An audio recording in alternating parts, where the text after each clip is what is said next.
طلع البدر علينا من ثنيات الوداع وجب الشكر علينا ما دعا لله داعي صلى الله على محمد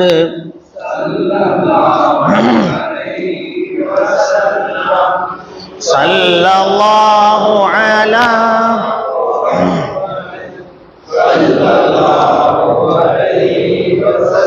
أيها المبعوث فينا جئت بالأمر المطاع قد لبسنا ثوب عز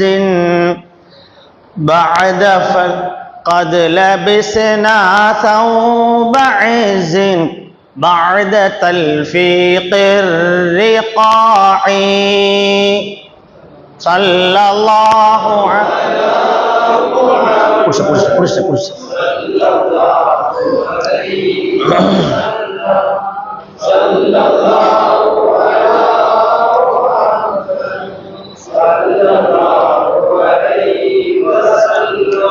صلى الله على محمد يا ربي صل عليه وسلم. கொஞ்சம் முன்னால வந்திருக்கலாம், கேப்ப அடைச்சிடலாமே.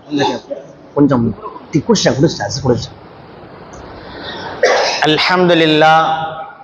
அல்ஹம்துலில்லாஹி ரப்பில் ஆலமீன் والصلاة والسلام على سيدنا محمد أشرف المرسلين وعلى آله وصحبه أجمعين أما بعد فقد قال الله تعالى في القرآن العظيم والفرقان المجيد أعوذ بالله من الشيطان الرجيم بسم الله الرحمن الرحيم وما أرسلناك إلا رحمة للعالمين صدق الله العظيم. قال النبي صلى الله عليه وسلم إني لمبعث لعانا وإنما بعثت رحمة أو كما قال عليه الصلاة والسلام. رب اشرح لي صدري ويسر لي أمري واحلل عقدة من لساني يفقه قولي سبحانك لا علم لنا إلا ما علمتنا إنك أنت العليم الحكيم. إن أريد إلا الإصلاح ما استطعت وما توفيقي إلا بالله عليه توكلت وإليه أنيب. கண்ணியத்திற்கும் மிகுந்த மரியாதைக்கும் உரிய எல்லாம் வல்ல அல்லாஹு ஜல்ல ஷஅனுஹு வ தஆலாவின் நல்லடியார்களே, அருமை நாயகம் முஹம்மது முஸ்தபா ரசூலுல்லாஹி ஸல்லல்லாஹு அலைஹி வஸல்லம் அவர்களின் சங்கை மிக்க உம்மத்தார்களே, எனது அருமை சகோதரர்களே, மஜ்லிஸுல் உலமாவினுடைய நிர்வாக பெருமக்களே, மஸ்ஜிதுல் ஹுதா நிர்வாக பெருமக்களே, தொடர் சொற்பொழிவை தொடர்ந்து கேட்பதற்காக தினந்தோறும் மஸ்ஜிதுகளுக்கு சென்று பாக்கியம் நிறைந்த இந்த மஜ்லிஸிலே பங்கேற்று சிறப்பித்து வருகிற என் அன்பிற்கினிய ஜமாத்தார்களே, பெரியோர்களே, சகோதரர்களே, உலமா பெருமக்களே, எல்லாம் வல்ல அல்லாஹுவின் அன்பும் அருளும் நம் அனைவருக்கும் என்றென்றும் உண்டாகட்டுமாக என்று துஆ செய்தவனாய், எல்லாம் வல்ல அல்லாஹு ஜல்ல ஷஅனுஹு வ தஆலாவை பயந்து நடந்து கொள்ளும்படி எனக்கும் உங்களுக்கும் வசியத் செய்து கொண்டு என்னுரை தொடங்குகிறேன். அகிலத்தை கவர்ந்த அன்னலார் ஸல்லல்லாஹு அலைஹி வஸல்லம் என்கிற ஒரு தலைப்பு இங்கே தரப்பட்டிருக்கிறது. நேரமும் குறிப்பிடப்பட்டிருக்கிறது. இன்ன ஸலாத்த கானத் அலல் மூமினீன கிதாபம் மௌகூதா என்று அல்லாஹ் சொல்வது போல, மூமின்களின் மீது தொழுகை நேரம் குறிப்பிடப்பட்ட கடமை என்று சொல்வது போல், இங்கே சொற்பொழிவாற்ற வரக்கூடிய சொற்பொழிவாளர்களுக்கு குறிப்பிட்ட நேரத்தில் பேசி முடிப்பது கடமை. அருமையான பெருமக்களே, நபிகள் நாயகம் ஸல்லல்லாஹு அலைஹி வஸல்லம் அகிலத்தின் அருட்கொடை அல்லாஹுவின் இறுதி தூதர் முஹம்மது ரசூலுல்லாஹி ஸல்லல்லாஹு அலைஹி வஸல்லம் அவர்களை ரப்புல் ஆலமீன் ரஹ்மத்தாக அனுப்பி வைத்ததாக சொல்கிறார். ரப்புல் ஆலமீன் ரசூலுல்லாஹி ஸல்லல்லாஹு அலைஹி வஸல்லம் அன்னவர்களை ரஹ்மத்துல் லில் ஆலமீனாக அனுப்பி வைத்திருப்பதாக சொல்கிறார். வமா அர்ஸல்னாக இல்லா ரஹ்மத்தல் லில் ஆலமீன். அந்த ரஹ்மத்துல் லில் ஆலமீனாக உலகத்தில் வந்துதித்த அண்ணல் பெருமானார் ஸல்லல்லாஹு அலைஹி வஸல்லம் அவர்கள் எடுத்து வைத்த அந்த லட்சிய கொள்கையை, இஸ்லாமிய சித்தாந்தத்தை, இஸ்லாமிய கோட்பாடுகளை, அதை அவர்கள் அந்த மக்களில், அன்றைக்கு வாழ்ந்த மக்களில் தொடங்கி இன்றைக்கு வாழும் மக்கள் வரையிலும் அவர்களுடைய சித்தாந்தத்தை, அவர்களுடைய கொள்கை கோட்பாடுகளை அதன்பால் மக்களை ஈர்க்க செய்தது எது என்று நாம் சிந்தித்து பார்த்தால், அவர்கள் வாழ்ந்த காலத்தில் அற்புதங்களை காட்டினார்கள். நபிகள் நாயகம் ஸல்லல்லாஹு அலைஹி வஸல்லம் அன்னவர்களுக்கு ரப்புல் ஆலமீன் பல அற்புதங்களை வழங்கி இருந்தார். லிகுல்லி நபியின் முஅஜிஸா, எல்லா நபிமார்களுக்கும் அல்லாஹ் ஜல்ல ஷானுஹு அற்புதங்களை வழங்கித்தான் அவர்களை நபியாக அனுப்பி வைத்தார். நமக்கெல்லாம் தெரிந்த செய்திகள் தான். எல்லா நபிமார்களுக்கும் அற்புதங்கள் உண்டு. நபிகள் நாயகம் ஸல்லல்லாஹு அலைஹி வஸல்லம் அன்னவர்களுக்கும் அல்லாஹ் அற்புதங்களை வழங்கி இருந்தார். சிறிய பெரிய அற்புதங்கள். சந்திரனை பிளந்து காட்டிய அற்புதம், விரல் இடுக்கில் இருந்து நீர் ஊற்று வருவது போல தண்ணீரை பீச்சி அல்லாஹ் அடிக்க செய்து அற்புதத்தை காட்டினான். இப்படி பல்வேறு அற்புதங்கள். அற்புதங்களை பார்த்த அந்த மக்கள் சூனியம் செய்கிறார் முஹம்மது என்று சொன்னார்கள். குர்ஆன் வசனங்களை கேட்டு அந்த மக்கள் இது கவிதை என்று சொன்னார்கள். மறைவான செய்திகளை அறிவித்த நபிகள் நாயகம் ஸல்லல்லாஹு அலைஹி வஸல்லம் அல்லாஹ்வினுடைய வகை அறிவிப்பின் அடிப்படையில் பிற்காலத்தில் நிகழவிருக்கிற அற்புதங்களை, பிற்காலத்தில் நிகழவிருக்கிற மறைவான செய்திகளை அறிவித்த பொழுது ஜோசியக்காரர் என்று கூட சொன்னார்கள். அற்புதங்களை சூனியம் என்றும், அருள் வசனங்களை கவிதை என்றும், மறைவான செய்திகளை சொன்ன பொழுது ஜோசியம் குறி என்றும் சொன்ன அந்த மக்களால் மறுக்க முடியாத, குறை சொல்ல முடியாத ஒரு விஷயம் என்று சொன்னால், அன்றைக்கு வாழ்ந்த அரபு மக்களால் கூட குறை சொல்ல முடியாத ஒரு விஷயமாக இருந்தது என்ன தெரியுமா? நபிகள் நாயகம் ஸல்லல்லாஹு அலைஹி வஸல்லம் அவர்களுடைய குணங்களும் அவர்களுடைய வார்த்தைகளும் வாழ்க்கையை, அவர்கள் பேசிய வார்த்தைகளும் அவர்கள் நடந்து கொண்ட அணுகுமுறைகளும் அந்த மக்களை கவர்ந்தது, ஈர்த்தது. நபிகள் நாயகம் ஸல்லல்லாஹு அலைஹி வஸல்லம் மக்கா வாழ்க்கையில, அவர்கள் மக்காவில் வாழ்ந்து கொண்டிருக்கிற சமயம், யமனில் இருந்து மருத்துவர் ஒருவர் வருகிறார். பிரபலியமான மருத்துவர், ஒரு கிறிஸ்தவ மதத்தை சார்ந்தவர். லிமாத் இப்னு ஸஅலபத்துல் அஸ்தி, லிமாத் என்று அவருக்கு பெயர். அவர் சிறந்த வைத்தியர். அன்றைக்கு அரபு உலகத்தில் மிக சிறந்த மருத்துவராக, பிரபலியமான மருத்துவர். எல்லா வியாதிகளுக்கும் மருத்துவம் செய்வார்.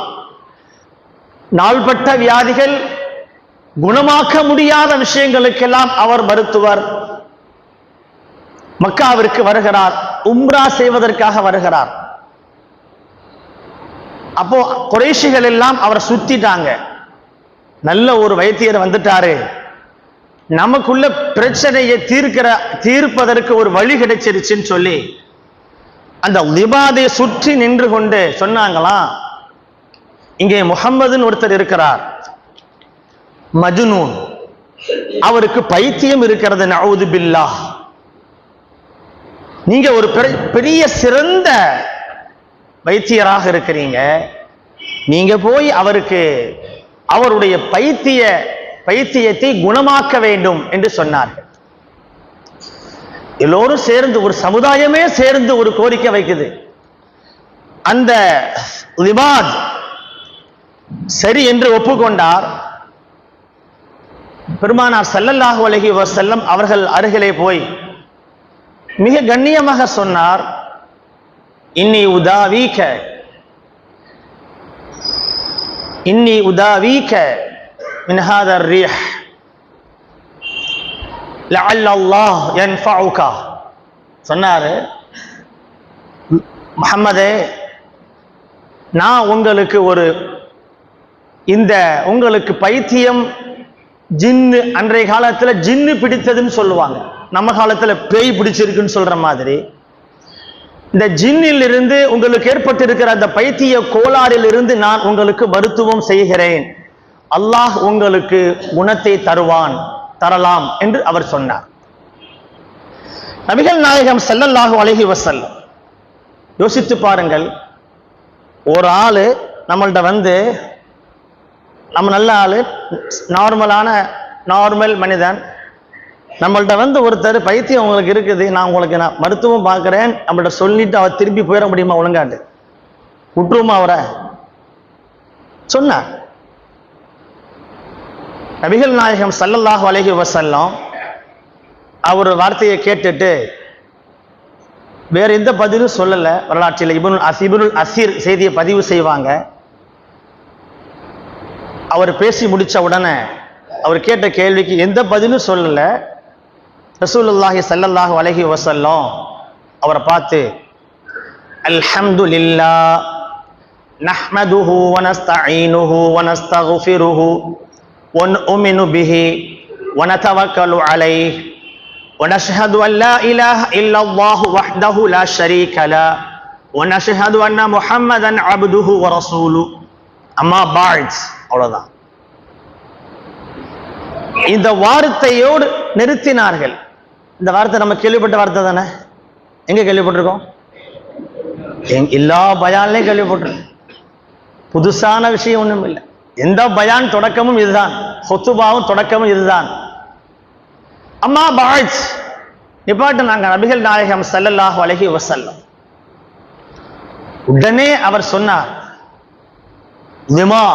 திமாத் இப்னு ஸஅலபத்துல் அஸ்தி சொன்னார், நான் ஜோசியம் தெரியும், எனக்கு கவிதை தெரியும், எனக்கு ஜோசியம் அதே போல கவிதை எல்லாம் அறிந்தவன் நான். சூனியம் தெரியும். ஆனால் இந்த வார்த்தைகள், இது என்ன வார்த்தை? இது சூனியமும் அல்ல, இது கவிதையும் அல்ல, இது ஜோசியமும் அல்ல. முத்த யதக யா முஹம்மத் உபாயுக அலல் இஸ்லாம். கையை தாருங்கள் முஹம்மதே, உங்கள் கரம் பிடித்து நான் உங்களிடத்தில் இஸ்லாத்தின் மீது பைஅத் செய்கிறேன் என்று சொல்லி நபிகள் நாயகம் ஸல்லல்லாஹு அலைஹி வஸல்லம் அவர்களுடைய கையை நீட்ட சொல்லி, கையை பிடித்ததும் கலிமா சொல்லி அவர் முஸ்லிம் ஆகிவிட்டார். ரசூல் ஸல்லல்லாஹு அலைஹி வஸல்லம் கேட்டாங்க, உபாயுக அலல் இஸ்லாம் சொன்ன உடனே ஸல்லல்லாஹு அலைஹி வஸல்லம் திரும்ப கேட்டாங்க, வ அலா கௌமிக், உங்கள் சமுதாயத்திற்காகவும் நீங்கள் என்னிடத்திலே உடன்படிக்கை செய்யலாமான்னு கேட்டாங்க. அலா கௌமி, என் சமுதாயத்திற்காகவும் நான் உங்களிடத்திலே பைஅத் செய்கிறேன், நான் சென்று என் சமுதாயத்தை இஸ்லாத்தின் மேல் அழைப்பு கொடுப்பேன், அவ்வளவு பேரையும் நான் கலிமா சொல்ல வைப்பேன் என்று சொல்லி சென்றார். அருமையான பெருமக்களே, இவர் ஒருவரின் மூலமாக யமன் நாட்டிலே பலர் கலிமா சொன்னார்கள். அவர் சார்ந்த சமுதாயமே இஸ்லாத்தின் பால் ஈர்க்கப்பட்டார்கள். பிற்காலத்திலே அலி ரலியல்லாஹு அன்ஹு யமனுக்கு ஒரு போருக்காக சென்ற பொழுது அங்கே கிடைத்த சில பொருட்கள் கிடைத்தது. சொன்னாங்க இது திமாதினுடைய குடும்ப அந்த கோத்திரத்துக்கு சொந்தமான பொருட்கள் என்று சொன்னார்கள். சில ஒட்டகங்கள் கிடைத்தது போர்க்களத்திலே, இது அவருடைய திமாதுடைய குடும்பத்தாருக்கு உரியதுன்னு சொன்ன பொழுது கிடைத்த பொருட்களை எல்லாம் அப்படியே அவரிடத்திலே ஒப்படைத்து விட்டு வந்தார்கள். ஏனென்றால் அவர் செய்த தியாகத்திற்காக, அவர்கள் செய்த சேவைக்காக நபிகள் நாயகம் ஸல்லல்லாஹு அலைஹி வஸல்லம் அவர்களுடைய வார்த்தைகள் பிற மக்களை இஸ்லாத்தின்பால் ஈர்த்தது. அவர்களுடைய அந்த அமைதியான அணுகுமுறை, அன்னலார் ஸல்லல்லாஹு அலைஹி வஸல்லம் அவர்களை இஸ்லாத்தின் பக்கம் அவர்களுடைய அணுகுமுறையால் அகில உலகமும் அவர்களின்பால் ஈர்க்கப்பட்டார்கள். மிக சிறந்த ஒரு உதாரணம் சொல்லலாம். அன்னலார் ஸல்லல்லாஹு அலைஹி வஸல்லம் எத்தனை பெரிய ஒரு அற்புதமான அணுகுமுறைக்கு சொந்தக்காரர். அவர்களுடைய நளினமான வார்த்தைகளும் அவர்களுடைய நளினமான நடைமுறைகளும் தான் மக்களை அவர்களை சுற்றி வர செய்தது. ரப்புல் ஆலமீன் குர்ஆன் ஷரீஃபில் இப்படி சொல்வான், ஃபபிமா ரஹ்மத்தின் மினல்லாஹ் லின்த லஹும். நபியே, அல்லாஹ்வின் ரஹ்மத், நீங்களே ஒரு ரஹ்மத். அல்லாஹ்வின் ரஹ்மத்தால் நீங்கள் அந்த மக்களிடத்திலே மிக மென்மையாக நடந்து கொள்கிறீர்கள். நீங்கள் மட்டும் கடின சித்தம் படைத்தவராக இருந்திருந்தால், கரடு முரடான சுபாவம் உடையவராக இருந்திருந்தால் உங்களை விட்டும் அந்த மக்கள் விரண்டு ஓடி இருப்பார்கள், உங்கள் அருகில் வந்திருக்க மாட்டார்கள் என்று சொல்லி காட்டுவார் நபிகள் நாயகம் ஸல்லல்லாஹு அலைஹி வஸல்லம். அவர்களுடைய உன்னதமான நளினமும் அவர்களுடைய மிருதுவான குணமும் நளினமான வார்த்தைகளும் மக்களை அவர்கள் ஈர்த்தது என்று சொன்னால் எத்துணை பெரிய மகா உன்னதமான வார்த்தைகள். அபூ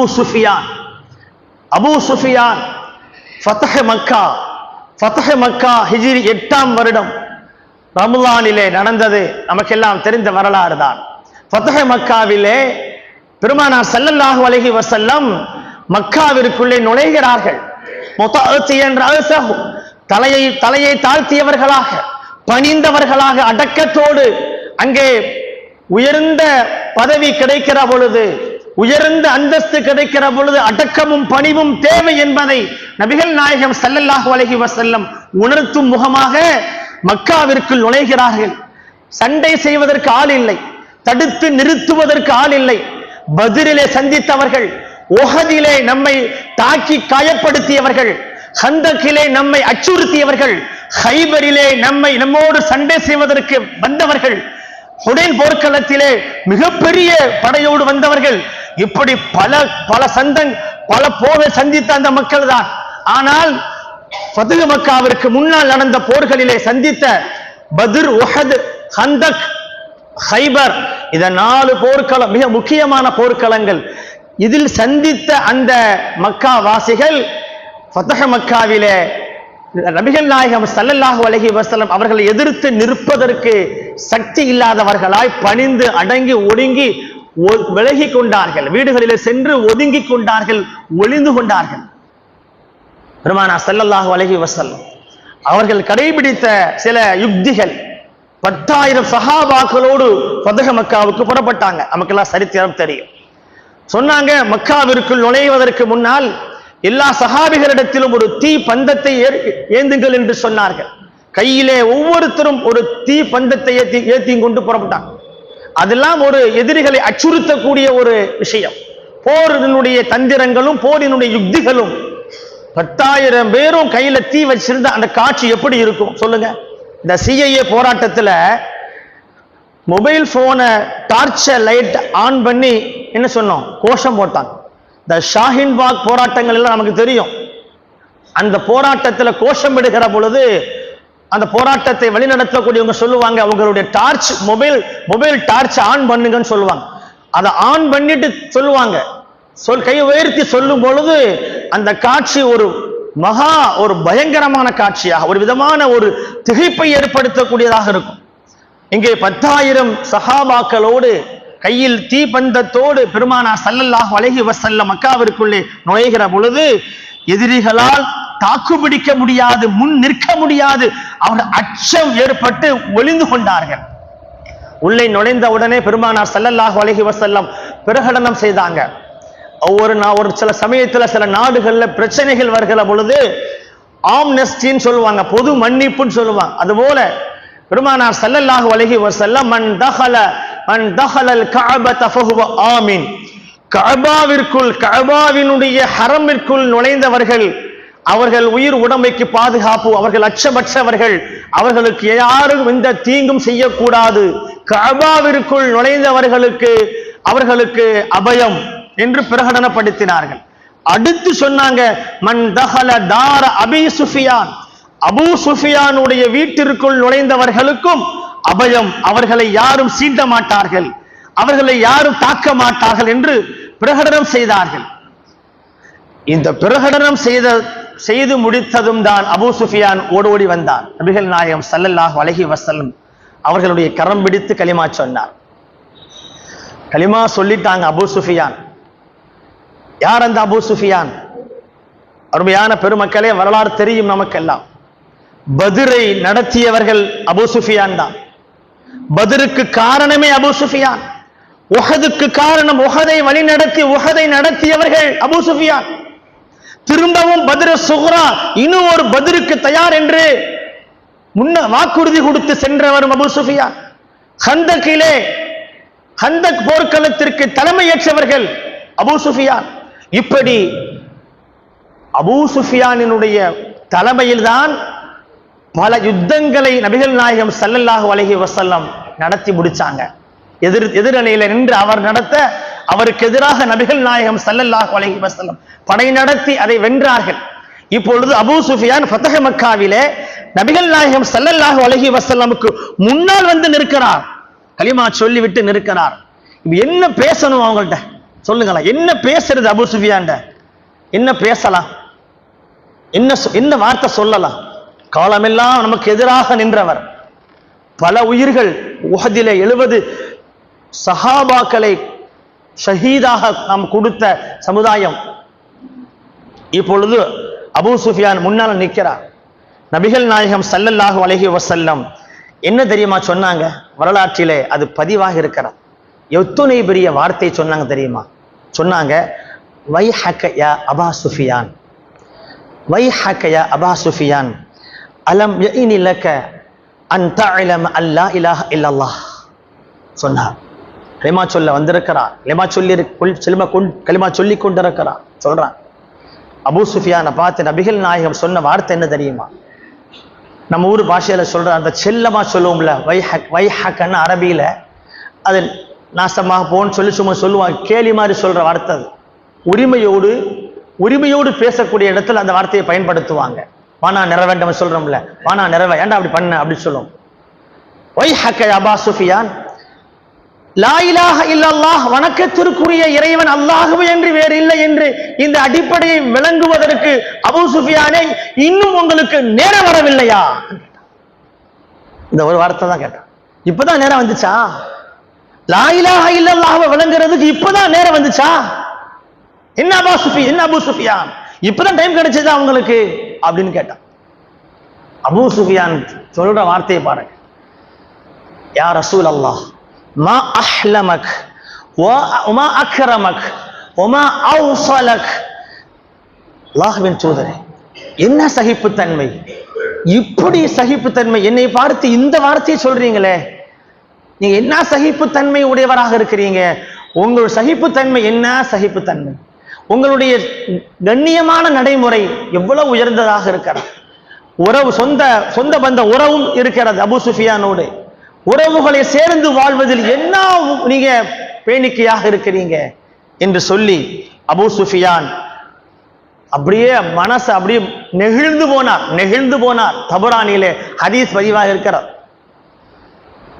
காலமெல்லாம் எதிரியாக இருந்து போர்க்களங்களிலே கலந்து கொண்ட ஒரு போர்படை தளபதியாக நின்று படை நடத்தியவர் பணிந்து வந்து தன் முன்னாலே நிற்கிற பொழுது எவ்வளவு அடக்க ஒடுக்கத்தோடு, பண்போடு, பணிவோடு அபூ சுஃபியானிடத்தில் நபிகள் நாயகம் ஸல்லல்லாஹு அலைஹி வஸல்லம் நடந்து கொண்ட விதத்தை வரலாற்று அறிஞர்கள் அதை எத்தனை பெரிய மெச்சத்தக்க வார்த்தையாக போற்றுகிறார்கள்.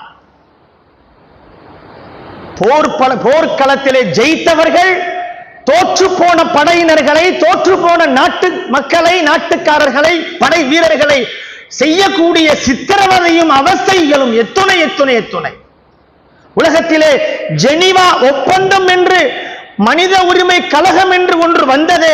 போர்க்களங்களிலே நடந்த அட்டூழியங்கள், சித்திரவதைகள், மனித உரிமை மீறல்களுக்கு எதிராக எந்த போர்க்களத்திலும் கூட மனிதாபிமானமும் மனித நேயமும் பின்பற்றப்பட வேண்டும், மனித உரிமைகள் பாதுகாக்கப்பட வேண்டும் என்ற ஒரு அடிப்படையில் தான் ஜெனீவா அக்ரிமெண்ட் என்று ஒன்று உலகத்தில் உருவாக்கப்பட்டிருக்கிறது. அதை கண்காணிப்பதற்கென்ற அமைப்புகள் இருக்கிறது, ஹியூமன் ரைட்ஸ் இருக்கிறது. எந்த நாட்டில் போர் நடந்தாலும் அவர்கள் ஒரு வரம்பு மீறி போய்விடக் கூடாது என்பதை கண்காணிப்பதற்கு இன்றைய உலகத்தில் அமைப்புகள் இருக்கிறது. அதுவெல்லாம் லட்சக்கணக்கான உயிர்கள் சித்திரவதைக்கு உள்ளாக்கப்பட்டு கழிந்ததற்கு பிறகு ஏற்படுத்தப்பட்டவை. நபிகள் நாயகம் ஸல்லல்லாஹு அலைஹி வஸல்லம் போர் கைதிகளிடத்திலே, போர் படையினர்களிடத்திலே, தோற்று போய் விரண்டோடக்கூடிய மக்களிடத்தில் நடந்து கொண்ட அற்புதமான நடைமுறை, அந்த அணுகுமுறை, அவர்களுடைய நளினமான நடைமுறை இஸ்லாத்தின் மக்களை வெகுவாக கவர்ந்து இழுத்தது. பெருமக்களே, நபிகள் நாயகம் ஸல்லல்லாஹு அலைஹி வஸல்லம் வரலாற்றில் அபூ சுஃபியானுடைய நிகழ்வை போல எத்தனை நிகழ்வுகள் சொல்ல வேண்டுமானால், இன்னொரு வரலாற்று செய்தியை சொல்ல வேண்டுமானால், அப்துல்லாஹ் இப்னு உபை இப்னு சலூல், நமக்கெல்லாம் தெரிஞ்ச செய்தி. யார் அவன்? அப்துல்லாஹ் இப்னு உபை இப்னு சலூல். இந்த பேர் கேள்விப்பட்டிருக்கமா? நஜரத்து கேள்வி கேட்க ஆரம்பிச்சீங்களா? வரலாற்றிலே தந்தை பெயர் மட்டும்தான் சொல்லி அழைக்கப்படுவார்கள். சன் ஆஃப் அப்துல்லாஹ் இப்னு உபை, உபையுடைய மகன் அப்துல்லா, அப்துர் ரஹ்மான் இப்னு அவுஃப் உடைய மகன் அப்துர் ரஹ்மான். இப்படிதான் தந்தை பெயர் மட்டும்தான் சொல்லி அழைக்கப்படுவது மரபு. ஆனால் தந்தை பெயரையும் தாய் பெயரையும் சேர்த்து அழைக்கப்படுகிற ஒரே ஒருவன் யார் தெரியுமா? அப்துல்லாஹ் இப்னு உபை இப்னு சலூல். சலூல் என்பது அவன் அம்மா பெயர். யார் அந்த அப்துல்லாஹ் இப்னு உபை இப்னு சலூல்?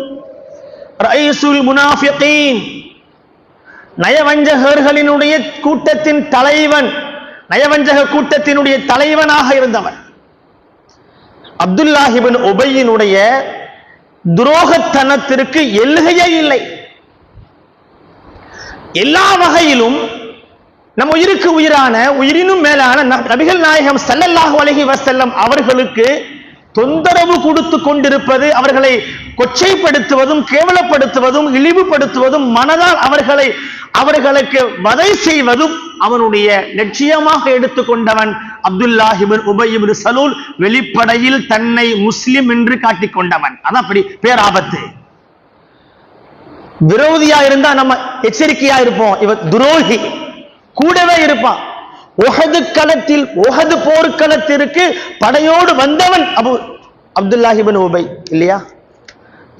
இடையில பாதியா ஒரு 300 பேரை, வாங்கடா, போற போக்கு சரியில்லை, போற போக்கு சரியில்லை, உயிர் போயிரும் போல தெரியுது, நடைய கெட்டுன்னு சொல்லி தாமட்டும் வராம ஒரு 300 பேரை போர்க்களத்தில் இருந்து வெளியே கொண்டு சென்றவன் அப்துல்லாஹ் இப்னு உபை. அந்த போரினுடைய போக்கு திசை மாறியதற்கு அவனுடைய பின்வாங்குதல் மிக முக்கியமான காரணம். அதற்கு பிறகு அப்துல்லாஹ் இப்னு ஜுபைர் மலையிலிருந்து இறங்கி வந்தது, அது ஒரு காரணம்னு சொல்லுவான். அப்படிப்பட்ட அப்துல்லாஹ் இப்னு உபை இப்னு சலூல் ரசூலுல்லாஹி ஸல்லல்லாஹு அலைஹி வஸல்லம் அவர்களுடைய தனிப்பட்ட குடும்ப வாழ்க்கையிலே தலையிட்டவன். குடும்ப வாழ்க்கையில அந்த குடும்பத்தின் ஒற்றுமையாக பிணக்கில்லாத அந்த குடும்பத்திலே பிணக்கை ஏற்படுத்தி பிரிவினை ஏற்படுத்தியவன் அப்துல்லாஹ் இப்னு உபை. ரசூல் ஸல்லல்லாஹு அலைஹி வஸல்லம் அவர்களுக்கும் ஆயிஷா ரலியல்லாஹு அன்ஹா அவர்களுக்கும் மத்தியில மனக்கசப்பை ஏற்படுத்தியதில் அப்துல்லாஹ் இப்னு உபையினுடைய பங்கு மிக முக்கியமான பங்கு. சஃப்வான் இப்னு முஅத்தல் பனு முஸ்தலக் போர்க்களத்திலே கலந்து கொண்ட அந்த சஃப்வானோடு ஆயிஷா நாயகியை தொடர்பு படுத்தி பேசி அதை மதீனா நகர் முழுவதும் அவதூறாக அதை பரப்பி, அந்த அவதூரை பரப்பி ரசூல் ஸல்லல்லாஹு அலைஹி வஸல்லம் அவங்கள பிரித்தவன். 1 மாத காலம் பயணத்தில் ஹஜ்ஜி உம்ரா பயணத்தில் கூட மனைவியை விட்டுட்டு சொல்ல போகல. வரலாற்றை எடுத்து பாருங்க. போர்க்களத்திற்கு செல்லும் பொழுதும் மனைவியோடு தான் பெருமானார் ஸல்லல்லாஹு அலைஹி வஸல்லம் சென்றிருக்கிறார்கள். குழுக்கள் போட்டு எந்த மனைவியை கூட்டு போகணுங்கிறத குழுக்கள் போட்டு பேர் தேர்ந்தெடுத்து அழைத்து செல்வார்கள். ஹுதைபியா முதல் உம்ராவிற்காக புறப்பட்ட பொழுது உம்மு சலமா ரலியல்லாஹு அன்ஹா கூட இருந்தாங்க. ஃபத்ஹ் மக்காவிலே கூட இருந்தாங்க. ஹஜ்ஜத்துல் விதா இறுதி ஹஜ்ஜில மனைவிமார்கள் கூட இருந்தாங்க. போர்க்களத்தில் எல்லாம் கூட இருந்தவங்க. அப்படிப்பட்ட நபிகள் நாயகம் ஸல்லல்லாஹு அலைஹி வஸல்லம் ஊரில் இருக்கிற பொழுது 1 மாத காலம் ஆயிஷா நாயகியோடு பேசாமல் இருந்தாங்க. ஆயிஷா நாயகி அவங்க வீட்டுக்கு அனுப்பி வச்சுட்டாங்க. இத்துணை பெரிய மனக்கசப்பு, இப்படிப்பட்ட குடும்ப பிளவு ஏற்படுத்தியவன் யார் என்றால் அப்துல்லாஹ் இப்னு உபை இப்னு சலூல். எந்த அளவிற்கு என்றால் நபிகள் நாயகம் ஸல்லல்லாஹு அலைஹி வஸல்லம் அவங்களே ரொம்ப மனசு கஷ்டப்பட்டாங்க. சஹாபாக்கள் இடத்துல ஆலோசனை செஞ்சாங்க, இந்த விஷயத்துல எப்படி நடந்து கொள்வது என்று. ஆயிஷா நாயகி மேல இப்படி ஒரு அவப்பேறு பேசப்படுதே ஊர்ல, என்ன செய்யறது, என்ன நடந்திருக்கும், என்னவாக இருக்கும் அப்படின்னு சஹாபாக்கள் இடத்திலே மசூரா செய்தான். வஷாவிர்ஹும் ஃபில் அம்ர். அப்பொழுது ஸல்லல்லாஹு அலைஹி வஸல்லம் ஒவ்வொரு ஆள்கிட்டையும் கேட்டாங்க. ஹஜ்ரத் உமர் இப்னு கத்தாப் ரலியல்லாஹு அன்ஹு அவங்கள்ட்டையும் கேட்டாங்க. பலரும் பலவிதமான கருத்துக்களை சொன்னாங்க. உமர் ரலியல்லாஹு தஆலா அன்ஹு சொன்ன கருத்துக்கள் வரலாற்றிலே பொன்னெழுத்துக்களால் பொறிக்கப்படத்தக்கவை சொன்னாங்க. ஹஜ்ரத் உமர் இப்னு கத்தாப் ஆயிஷா நாயகி விஷயமாக இப்படி ஒரு பேச்சு இருக்குதே, உமரே ரலியல்லாஹு அன்ஹு, நீங்க என்ன நினைக்கிறீங்க? ஸல்லல்லாஹு அலைஹி வஸல்லம் அவங்க உள்ளத்துல எந்த விதமான ஒரு தவறான எண்ணமும் இல்லை. ஆனாலும் ஆலோசனையை பெற வேண்டும் என்பது அல்லாஹ்வின் கட்டளை அல்லவா? வஷாவிர்ஹும் ஃபில் அம்ர். நபியே, நீங்கள் சஹாபாக்கள் இடத்திலே ஆலோசனை பெறுங்கள் என்று அல்லாஹ் சொன்னான். கேட்டாங்க. அப்பதான் ஹஜ்ரத் உமர் ரலியல்லாஹு அன்ஹு சொன்னாங்க, யா ரசூலல்லாஹ், சுருக்கமாக சொல்றாங்க. அவங்க சொன்ன வார்த்தை, அசுத்தத்தின் மீது அமர்ந்த ஈ கொசுக்கள் கூட புனிதமான உங்கள் உடலின் மேல் அது இருப்பதற்கு அல்லாஹ் அனுமதிக்க மாட்டான். அப்படியானால் உங்களை தொட்டு பழகுகிற பாக்கியசாலியான ஆயிஷா ரலியல்லாஹு அன்ஹா அவர்களின் மீது சொல்லப்படக்கூடிய அத்தனை அவதூறுகளும் அது அவதூறுகள் உண்மைக்கு புறம்பானவைகள் தான் என்று சொன்னார்கள். எவ்வளவு அற்புதமான வார்த்தையை சொன்னார். புரியுதில்ல? அசுத்தத்தின் மீது அமரக்கூடிய கொசு ஈக்கள் நாயகத்தினுடைய உடம்பில் வந்து அமராது, அல்லாஹ் அனுமதிக்க மாட்டான். அப்படியானால் தவறான நடத்தை, தவறான காரிய செயல்கள் உடைய எந்த ஒரு அப்படிப்பட்ட ஒரு பெண்ணாக இருந்திருந்தால் அந்த பெண்ணை நபியே நாயகமே உங்களோடு அல்லாஹ் சேர்த்து வைத்திருக்கவே மாட்டான். அத்தையிபாத்து லித்தையிபீன். அதற்கு பிறகு 10 வசனங்கள் இறங்கியது. ஹஜ்ரத் உமர் ரலியல்லாஹு தஆலா அன்ஹு சொன்ன கருத்துக்களை வலியுறுத்தி அதை ஒப்புக்கொள்வது போல வசனங்கள் ரப்புல் ஆலமீன் இறக்க வைத்தான். நல்லவர்களுக்கு நல்ல ஆண்கள், நல்ல பெண்களுக்கு அல்லாஹ் ஏற்படுத்தி கொடுப்பான், தீயவர்களுக்கு தான் தீய பெண்கள். அருமையான பெருமக்களே, இப்படிப்பட்ட நபிகள் நாயகம் ஸல்லல்லாஹு அலைஹி வஸல்லம் அவர்களுடைய வாழ்க்கையிலே விளையாடிய அப்துல்லாஹ் இப்னு உபை அன்று இறந்து போகிவிட்டார். அவருடைய மகன் அப்துல்லா, அவர் பேர் அப்துல்லா, அவர் முஸ்லிம் சஹாபி, நபி இடத்திலே வருகிறார்.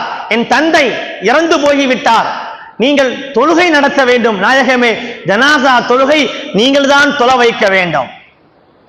அதற்கு முன்னால ஒரு தடவை ரசூல் ஸல்லல்லாஹு அலைஹி வஸல்லம் தண்ணி குடிச்சுக்கிட்டு இருந்தாங்க.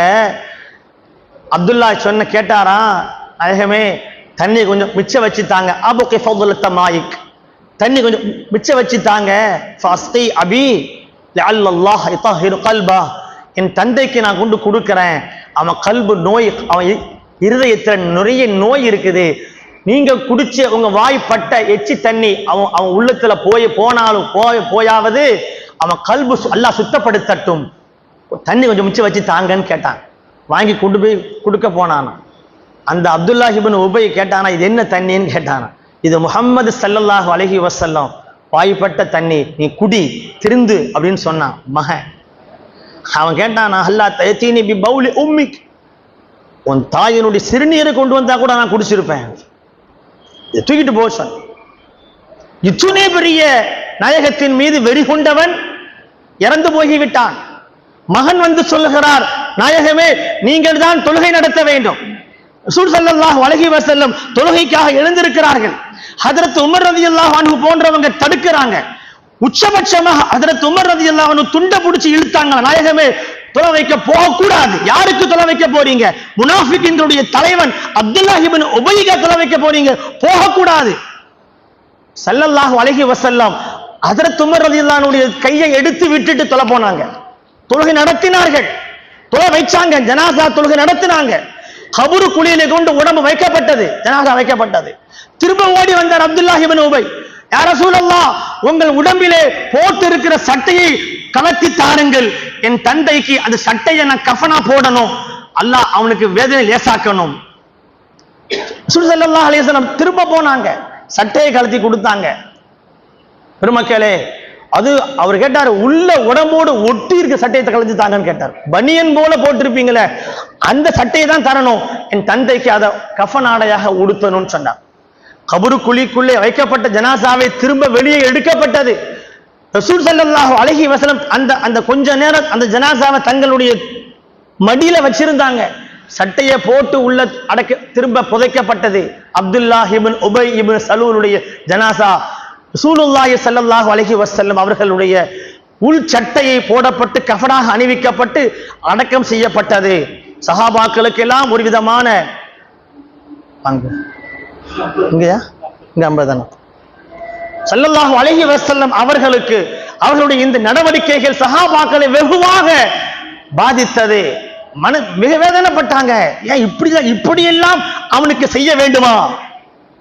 அருமையான பெருமக்களே, அல்லாஹ் தஆலா வசனம் இறக்கி வைத்தான், வலா துஸல்லி அலா அஹதி மின்ஹும் மாத அபதன். இனிமேல் நாயகமே நடந்தது போக இது போன்ற நயவஞ்சகர்கள் யாராவது இறந்து போனால் நீங்கள் ஜனாஸா தொழுகை நடத்தக்கூடாது. நீங்கள் போய் தொழுகை நடத்துவது அவர்களுக்கு அது அமைதியை தரலாம், ஆனால் நீங்கள் செய்யக்கூடாது என்று அல்லாஹ் ஜல்ல ஷானுஹு இது போன்ற நயவஞ்சகர்களுக்கு ஜனாஸா தொழுகை நபி நடத்தக்கூடாது என்று அல்லாஹ் கட்டளை பிறப்பித்து விட்டான். ஆனால் நடந்து முடிஞ்சதுதான். ஏன் இப்படி செஞ்சாங்க ரசூல் ஸல்லல்லாஹு அலைஹி வஸல்லம்? என்ன தேவை, என்ன காரணம்? பெருமக்களே, வரலாறு அதற்கு பதில் தருகிறது.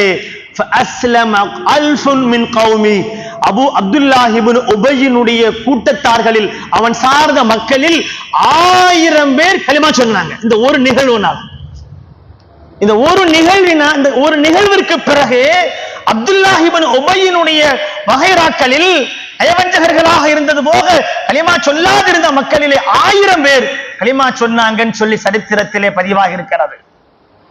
இப்படித்தான் நபிகள் நாயகம் ஸல்லல்லாஹு அலைஹி வஸல்லம் மனித உள்ளங்களை கவர்ந்து இழுத்தது, தீனுல் இஸ்லாத்தின்பால் அழைத்தது அவர்களுடைய நடவடிக்கைகளினுடைய மென்மையான குணத்தால், விட்டு கொடுத்ததினால், மன்னித்ததினால், மகத்துவ மிக்க அந்த வார்த்தைகளால், அந்த அவர்கள் நடைமுறைகளால் தான் பெருமானார் ஸல்லல்லாஹு அலைஹி வஸல்லம் அகில உலக மக்களை கவர்ந்து இழுத்தார்கள். இதுவெல்லாம் வரலாற்று காலத்தில் நடந்த விஷயங்கள், நாம் கேள்விப்பட்ட செய்திகள் தான். நான் சுருக்கமாக கோடிட்டு காட்டுவேன். நஜீத் தேசத்தில் இருந்து ஒரு போர் முடித்து வருகிற பெருமானார் ஸல்லல்லாஹு அலைஹி வஸல்லம் முற்செடிகள் முற்காட்டிலே ஓய்வெடுக்கிற நேரம், மதிய நேரம், நடுப்பகல் நேரம், தாங்கள் கொண்டு வந்திருந்த வாள் அது மரத்திலே தொங்க விடப்பட்டிருக்கிறது. சற்று நேரம் படுத்திருக்கிறாங்க, கண் விழிச்சு பார்க்கிறாங்க. கயவன் ஒருவன், எதிரி ஒருவன் ரசூலுல்லாஹ்வுடைய வாளை எடுத்துக்கொண்டு ரசூலுல்லாஹ்வுக்கு முன்னால 2 காலுக்கு முன்னால் வாளை ஓங்கியவனாக நின்று கொண்டு மையம்னஉக மின்னி யா முஹம்மத், முஹம்மதே என்னை விட்டு உங்களை தடுத்து பாதுகாப்பது யார்? யோசிக்கல, பதறல. நம்மெல்லாம் அப்படி ஒரு சந்தர்ப்பத்துல மாட்டிக்கிட்டா என்ன நடக்கும்னே தெரியல. அல்லாஹு அக்பர். குஜராத் கலவரம் 2002 குஜராத் இனப்படுகொலை நடந்ததல்லவா? 2000 உயிர்களை கொலை செய்யப்பட்ட 2000 இஸ்லாமியர்கள் கொல்லப்பட்டார்கள். கருவில் வளருகிற சிசுவை கூட, கற்பிணியின் வயிற்றை கிழித்து கூட அந்த குழந்தையை கொலை செஞ்சால் அந்த கொடும்பாவம் நடந்தது. அந்த காலகட்டத்திலே ஒரு இஸ்லாமிய வாலிபன் ஒருவன் அந்த வன்முறை கும்பல் இடத்திலே மாட்டிக்கொண்டான். அவன் கையெடுத்து கும்பிட்டு சூலாயுதத்தோடு ஈட்டி கடப்பாறையோடு நிற்கிற அந்த வன்முறை கும்பலை நோக்கி உயிர் பிச்சை கேட்கிற ஒரு படம் ஒன்று பத்திரிகைகளிலே பரவலாக வந்திருந்தது. தெரியுமில்ல, யாவத்துக்கு இருக்குன்னு நினைக்கிறேன். உயிர் பிச்சை கேட்கிறான், கை கூம்பிட்டு என்னை மன்னிச்சு என்னை விட்டு என்னை கொன்று விடாதேன்னு சொல்லக்கூடிய அந்த காட்சி வந்தது. அந்த வன்முறை கும்பல் அவனுடைய முகத்தை பார்த்துட்டு அந்த வன்மமான நேரத்தில் கூட, வெறிகுண்ட நேரத்தில் கூட இவன் இவ்வளவு கெஞ்சி கேட்கிறானே நினைச்சு அவனை விட்டுட்டாங்க. போல செய்யல. அந்த குஜராத்தை விட்டே காலி பண்ணி அவன் பங்களாதேஷ், அதாவது கல்கத்தாவுக்கு போயிட்டான். 20 வருஷத்திற்கு பிறகு மீண்டும் குஜராத்துக்கு வந்தான் என்று சமீபத்திலே பழைய போட்டோவை எடுத்து போட்டிருந்தாங்க. பாருங்க, இது அசல் முகம், இது அந்த முகம், வன்முறை நேரத்தில் அந்த முகம். இப்ப இவர் திரும்பி வந்துட்டாரு அப்படின்னு பேப்பர் செய்தி. உயிருக்கு ஆபத்து என்று வருகிற பொழுது எவ்வளவு கெஞ்சி கதறி கேட்க முடியுமோ அப்படி உயிர் பிச்சை கேட்பது மனித இயல்பு. இங்கே நபிகள் நாயகம் ஸல்லல்லாஹு அலைஹி வஸல்லம் அவர்களுக்கு முன்னாலே வாள் உயர்த்தி நிற்கிற அந்த கயவனை பார்த்து, யார் என்னை விட்டு உங்களை பாதுகாப்பார் என்று கேட்ட பொழுது நபிகள் நாயகம் ஸல்லல்லாஹு அலைஹி வஸல்லம் கணம் நேரம் கூட காமிக்காமல் சொன்னாங்க, அல்லாஹ். அவ்வளவுதான், ஒரு வார்த்தை, அல்லாஹ். ஒரு வார்த்தை தான் சொன்னாங்க. அவன் இந்த வார்த்தை கேட்ட மாத்திரத்திலே பதறி திகைத்து வாழை கீழே போட்டுட்டான். ரசூலுல்லாஹி ஸல்லல்லாஹு அலைஹி வஸல்லம் உடனே அவங்க வாளை எடுத்துட்டு எந்திரிச்சுட்டாங்க. இப்ப யாருடா உன்னை காப்பாத்துவான்னு கேட்டாங்க. இப்ப யாருடா உன்னை காப்பாத்துவா, எங்கிட்ட வாள் இருக்குடா. அவன் சொன்னான், யா முஹம்மத் குன் கைர ஆஹிரின் பிஸ்ஸைஃப், வாள் எடுத்தவர்களில் நான் முஹம்மதே, வாள் எடுத்தவர்களில் சிறந்தவராக நீங்கள் ஆகிடுங்கள். முஹம்மதே, வாள் எடுத்தவன் போட்டு தள்ளிடுவான், அவன் மோசமானவன், நீங்க போட்டு தள்ளிராதீங்க, வாள் எடுத்தவர்களில் சிறந்தவராக நீங்க ஆயிருங்க, விட்டுருங்கன்னு சொன்னான். தொலைஞ்சு போடா அத்தஷ்ஹது கேட்டாங்க, கலிமா சொல்றியா, என்ன நபி ஏத்துக்கிறியான்னு கேட்டாங்க. அப்பவும் அவன் சொன்னா, லா, அதெல்லாம் கலிமாலாம் சொல்ல முடியாதுன்னா. அப்பமாவது கலிமா சொல்ல மாட்டியா அப்படின்னு திரும்ப தூக்கணுமே. இல்ல, அப்ப என்னடா செய்வ நீ? ஒன்னே ஒண்ணு செய்யறேன், ஒரு வாக்குறுதி தரேன், இனிமேல் நான் உங்களிடத்தில் சண்டைக்கு வர மாட்டேன். யாராவது சண்டை, போர், யுத்தம் என்று உங்களுக்கு எதிராக யாராவது வந்தால் அந்த கூட்டத்தில் நான் இருக்க மாட்டேன். இது நான் உங்களுக்கு செய்கிற நன்றி கடன். என்ன நீங்க கொலை செய்யாம விட்டீங்கன்னா நான் இனிமேல் உங்களுக்கு எதிராக வர மாட்டேன், தொலைஞ்சி போ அப்படின்னு சொல்லியிருக்க மாட்டாங்க. நான் சொல்றேன், அவங்க சொன்னாங்க போ, இது போன்னு சொன்னாங்க. ஓட்டம் பிடிச்சான், ஓட்டம் தப்பிச்சோம் பிழைச்சோன்னு போயிட்டான்.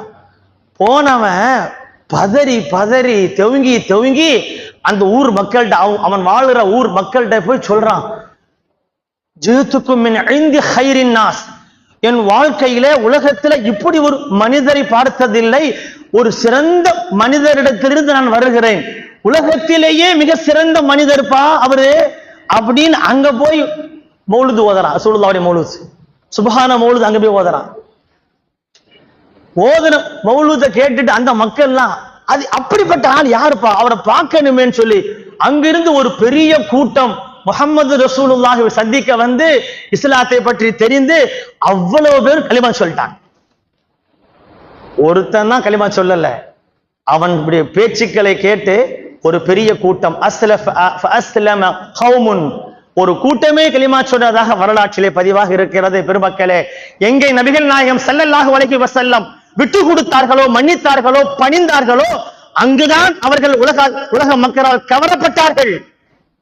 நான் நிறைவுக்கு வருவேன். 10-15 நிமிஷம் நான் வரலாறுகளை சொல்லிக் கொண்டிருந்தேன். ஒரு 14 நூற்றாண்டுகளுக்கு முன்னால் உள்ள வரலாறுகள் இவை. அபூ சுஃபியானில் இருந்து, லிமாதில் இருந்து, அடுத்து யாரு, வாள் எடுத்து வாள் உருவி நின்றானே அவனில் இருந்து அப்துல்லாஹ் இப்னு உபை இப்னு சலூல், இந்த வரலாற்று காலத்தை பற்றி குறிப்பிட்டேன். இப்பொழுது 21ஆம் நூற்றாண்டில் இன்றைக்கு இஸ்லாம் எப்படி பரவி கொண்டிருக்கிறது, நபிகள் நாயகம் ஸல்லல்லாஹு அலைஹி வஸல்லம் இன்றைக்கு எப்படி உலக மக்களால் அவர்கள் கவரப்படுகிறார்கள், அவர்கள் எப்படி மக்களை கவர்ந்து நிற்கிறார்கள். பெருமக்களே, 1926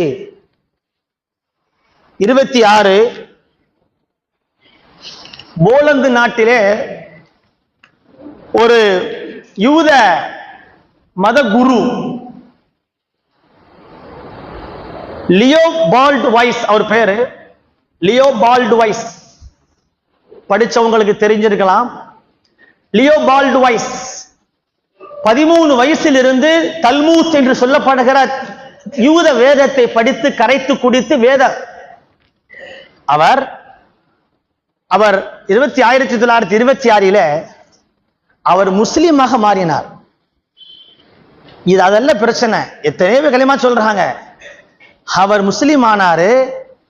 சஹீஹுல் புகாரிக்கு இங்கிலீஷ்ல தர்ஜமா செய்திருக்கிறார். அந்த யூத மத குருவாக இருந்த லியோ பால்ட் வைஸ் சஹீஹுல் புகாரி இருக்குல்ல, 7275 ஹதீஸ்கள் ரிப்பீட்டட் ஹதீஸ் சேர்த்து அந்த சஹீஹுல் புகாரியை ஆங்கிலத்திலே மொழிபெயர்த்திருக்கிறார் லியோ பால்ட் வைஸ், போலந்து நாட்டை சார்ந்தவர். இவர் ஏன் களிமா சொன்னார்? எப்படி இவ்வளவு ஈர்ப்பு வந்தது அப்படின்னு சொன்னா, வரலாற்றில இன்றைக்கு அவர் பெரிய தாயியா இஸ்லாமிய அழைப்பாளராக இருக்கிறார். போலந்தில இருந்தார். அவர் சொல்லுகிறார், நான் தல்மூத், அவங்க வேதத்துக்கு பெயர், நான் அந்த வேதத்தை படித்து பார்க்கிறேன், பைபிளை படித்து பார்க்கிறேன். அங்கெல்லாம் என்ன இருக்கிறதுன்னு சொன்னா, சொர்க்கம் என்பதும் ஜன்னத் ரஹ்மத் என்று இருக்குல்ல. ஜன்னத்து ரஹ்மத், ரஹ்மத்னா இறை அருள், ஜன்னத்துனா என்ன? சொர்க்கம். நம்ம வீட்டுல எல்லா வீட்லயும் ஜன்னத் இருக்கும். அந்த ஜன்னத்து கேட்கல. ஜன்னத்துனா சொர்க்கம், பாரடைஸ். ஜன்னத்தும் ரஹமத்தும் அவர் படித்த அந்த வேதங்களிலே, யூத வேதத்திலே என்ன சொல்லப்பட்டிருக்குது? அவர் சொல்றாரு, சொர்க்கமும் இறை அருளும் குறிப்பிட்ட சாராருக்கு தான் கிடைக்கும் என்று இருக்கிறது, யூதர்களுக்கு மட்டும்தான் சொர்க்கம் என்று இருக்கிறது. அவர் கேட்கிறாரு, சரி இன்றைக்கு புதிதாக ஒருவர் யூதனாக மாற முடியுமான? மாற முடியாது. அது தெரியுமா உங்களுக்கு? உலகத்திலே பரத்தப்படாத ஒரு மதம் என்னது? யூத மதம். இன்னைக்கு 14 மில்லியன் தான் இருக்கிறாங்க உலகம் முழுவதும் யூதர்கள். வெறும் 14 மில்லியன் அப்படின்னு எவ்வளவு ஆச்சு? 1,40,00,000. இன்னைக்கு 180 கோடிக்கு மேல முஸ்லிம்கள் இருக்கிறோம். யூதர்களோடு கம்பேர் பண்ணி பாருங்க, நாம எவ்வளவு பேர் இருக்கிறோம்? 180 to 200 கோடி உலகத்தில் இருக்கோம். உலகத்தினுடைய மொத்த மக்கள் தொகை 700 கோடின்னு சொன்னா, அதுல நாம 200 கோடி இருக்கிறோம், மோர் ஆர் லெஸ். அப்படின்னு சொன்னா கிட்டத்தட்ட 20% நம்ம இருக்கிறோம். ஆனால் இன்றைக்கு வெறும் 14 மில்லியன் யூதர்கள். அந்த வேதத்தில் என்ன இருக்கிறதுன்னு சொன்னா, யார் யூதர்களோ அவங்க மட்டும் சொர்க்கம் போக முடியும். சரி, புதிதாக ஒருவர் யூத மதத்தை ஏற்றுக் கொள்ள முடியுமா? யூதனாக மாற முடியுமா? அல்ஹம்துலில்லாஹ். அந்த போலந்து நாட்டினுடைய லியோபால்ட் வைஸ் யூத மதத்திலிருந்து இஸ்லாத்திற்கு வந்ததற்கு காரணம் சொல்லுகிற பொழுது, அங்கே 2 விஷயத்தை அவர் குறிப்பிடுகிறார். இறை அருளும் சொர்க்கமும் குறிப்பிட்ட சாராருக்கு மட்டும்தான் என்று வேதங்கள் சொல்கிறது. அது எப்படி வேதமாக இருக்க முடியும்? இன்னொருத்தர் யூதராக புதிதாக யூதராக மாறவும் முடியாது என்று சொல்கிறது. இந்த கருத்தும் இந்த நிலைப்பாடும் சரியில்லை என்று சொன்னார். அப்பொழுது அடுத்து இன்னொன்றையும் சொன்னார். இந்த வேதங்களில் எல்லாம், யூத வேதங்களில், கிறிஸ்தவ வேதங்களில் எல்லாம் முந்தைய முஹம்மது நபி பற்றி விமர்சனங்கள் இருக்கிறது. ஆனால் குர்ஆன் ஷரீஃபிலே முஹம்மது ஸல்லல்லாஹு அலைஹி வஸல்லம் அவர்களுடைய வார்த்தைகளிலே, ஹதீஸுகளிலே எந்த நபியை பற்றியும் எந்த விமர்சனமும் இல்லை. மாறாக எல்லா நபிமார்களையும் பற்றி உயர்ந்த கருத்துக்கள் சொல்லப்பட்டிருக்கிறது. ஈசா அலைஹிஸ்ஸலாமை பற்றி, மூசா அலைஹிஸ்ஸலாமை பற்றி, கிறிஸ்தவர்கள் போற்றக்கூடிய ஈசா அலைஹிஸ்ஸலாம், யூதர்கள் போற்றக்கூடிய மூசா அலைஹிஸ்ஸலாம், அவர்களுடைய வரலாறுகள் சொல்லப்பட்டிருக்கிறது. அவர்களை மிக சிறந்த இடத்தில் வைத்து குர்ஆன் பேசுகிறது. முஹம்மது ரசூலுல்லாஹி ஸல்லல்லாஹு அலைஹி வஸல்லம் அவர்களும் அந்த நபிமார்களை தன் சகோதரர்களாக சொல்லுகிறார். எனவே இந்த வேதம் தான் உண்மையான வேதம், இந்த மதம் தான் உண்மையான மதம் என்று சொல்லி அந்த மத குருவாக யூத மதத்தில் மிகப்பெரிய உயர்ந்த இடத்தில் இருந்த லியோபால்ட் வைஸ் அவர் என்ன செய்தார்? கலிமா சொல்லி முஸ்லீமாக மாறிக்கொண்டார். இன்றைக்கு தாயியாக, மிக சிறந்த தாயியாக இருந்தார். அதோடு மாத்திரமல்ல, அவர் சஹீஹுல் புகாரியை ஆங்கிலத்திலே மொழிபெயர்த்தும் இருக்கிறார். பெருமக்களே, 1973 வாக்குல பிரான்சினுடைய ஒரு மிகப்பெரிய மருத்துவ விஞ்ஞானி மாரிஸ் புகே என்று சொல்வாங்க அவர் பெயர். பிரான்சினுடைய மெடிக்கல் அசோசியேஷனுடைய பிரசிடென்டாக இருந்தவர், பிரான்ஸ் நாட்டினுடைய மருத்துவ சங்கத்தினுடைய தலைவராக இருந்தவர், சவுதி அரேபியாவினுடைய மன்னர் ஃபைசலுக்கு குடும்ப டாக்டர், எகிப்தினுடைய அதிபராக இருந்த அன்வர் சாதாத் அவருடைய குடும்ப மருத்துவர். காய்ச்சல் அடிச்சாலும் தலைவலினாலும் அவர் பிரான்சில் இருந்து அழைக்கப்படுவார், தனி விமானத்தில் வருவார், சவுதி அரேபியாவுக்கு வருவார், எகிப்துக்கு போவார். சவுதி அரேபியாவிலே மன்னருடைய அரண்மனையிலே வெயிட்டிங் ஹால்ல இருக்கும் பொழுது அந்த மாரிஸ் புகை குர்ஆன் தர்ஜமாவை பார்க்கிறார், அதை படிக்கிறார், மனம் மாறுகிறது, ஈர்ப்பு ஏற்படுகிறது. குர்ஆன் தர்ஜமாவை ஃபுல்லா படித்து முடிச்சார். அதுக்கப்புறம் சஹீஹுல் புகாரி கிடைத்தது, அதையும் படித்து முடித்தார். குர்ஆனை ஃபுல்லா படிச்சாச்சு, ஹதீஸை ஃபுல்லா படிச்சாச்சு. குர்ஆன்ல எந்த டவுட்டும் இல்லை, ஹதீஸ்ல மட்டும் ஒரே ஒரு டவுட், 2 டவுட் அவருக்கு ஏற்பட்டுச்சு. ஹதீஸ்ல எல்லாம் ஓகே, சஹீஹுல் புகாரில நான் படித்த ஹதீஸ்கள்ல ஒரே ஒரு ஹதீஸ் மட்டும் அறிவுக்கு பொருந்தல்லன்னு சொன்னார். 2 ஹதீஸ் சொன்னார். அதுல மிக முக்கியமா ஒரு ஹதீஸ் நான் சொல்றேன். நபிகள் நாயகம் ஸல்லல்லாஹு அலைஹி வஸல்லம் சொன்னாங்க, கொசு உங்கள் குடிபானத்தில் விழுந்து விட்டால் என்ன செய்ய சொன்னாங்க ஸல்லல்லாஹு அலைஹி வஸல்லம்? திரும்ப முக்கி அதை எடுத்து வெளியே போட்டு நீ சாயை குடிச்சிருக்க, தண்ணியை குடிச்சிருக்கேன்னு சொன்னான். ஏன்னா ஃபைன்ன ஃபீ இஹ்தா ரிஜ்லைஹி தவாஅன் வஃபில் உக்ரா ஃபைன்ன ஃபீ இஹ்தா ரிஜ்லைஹி தாஅன் வஃபில் உக்ரா தவாஅன். 2 கால்ல, ஒரு கால்ல நோய் இருக்குது, நோய் கிருமி இருக்குது, இன்னொரு கால்ல மருந்து இருக்குது. எனவே முதல்ல முக்குறது நோயை தான் முக்கிக்கிட்டு நீக்கும், திரும்ப நீங்க முக்கும் பொழுது இன்னொரு காலம் முக்கிடுவீங்க, தூர போட்டா சரியா போச்சு அப்படின்னு சொன்னாங்க ஸல்லல்லாஹு அலைஹி வஸல்லம். இப்போ இந்த ஹதீஸை தான் அவர் சொல்றாரு. மாரிஸ் புகே பிரான்சினுடைய மருத்துவ அசோசியேஷனுடைய தலைவர், உலகத்தில் பிரசித்தி பெற்ற மருத்துவர். இது அறிவுக்கு பொருந்தல. அப்படி ஒரு கொசு இருக்குதா? கொசு முக்குன கொசுவை திரும்ப முக்க சொல்றாரே முஹம்மத், இந்த ஹதீஸுக்கு எனக்கு விளக்கம் வேண்டும், அறிவுக்கு பொருந்தல்ல.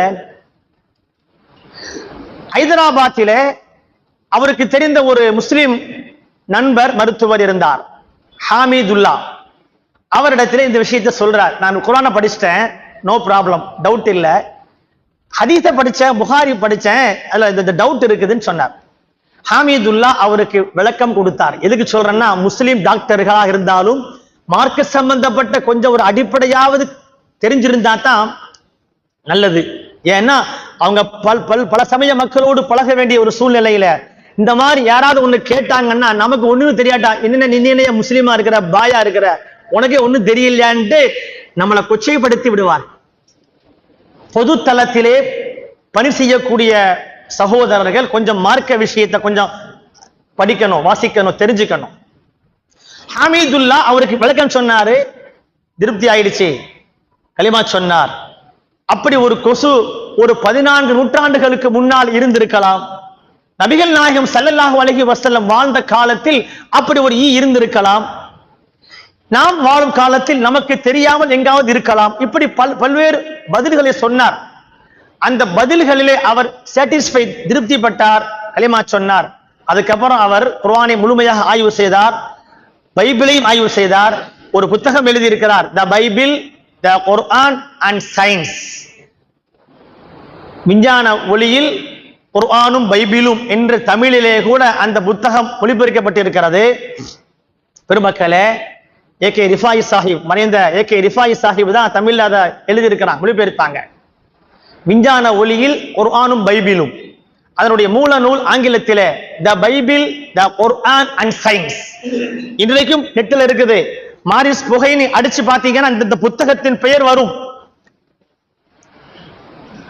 அதுல அவர் வாழ்நாள் கலிமா சொல்லி முஸ்லிமானவர் மாத்திரமல்ல, அவர் கடைசியாக அவர் சொன்ன ஒரு செய்தி குர்ஆன் குறித்து, the Quran is a divine origin, it contains scientifically correct facts. அவர் சொல்றார், குர்ஆன் ஒரு வேத தெய்வீக நூல் மாத்திரமல்ல, குர்ஆனில் இருக்கிற விஷயங்கள் எல்லாம் அறிவியல் பூர்வமாக நிதர்சனமான உண்மைகள்.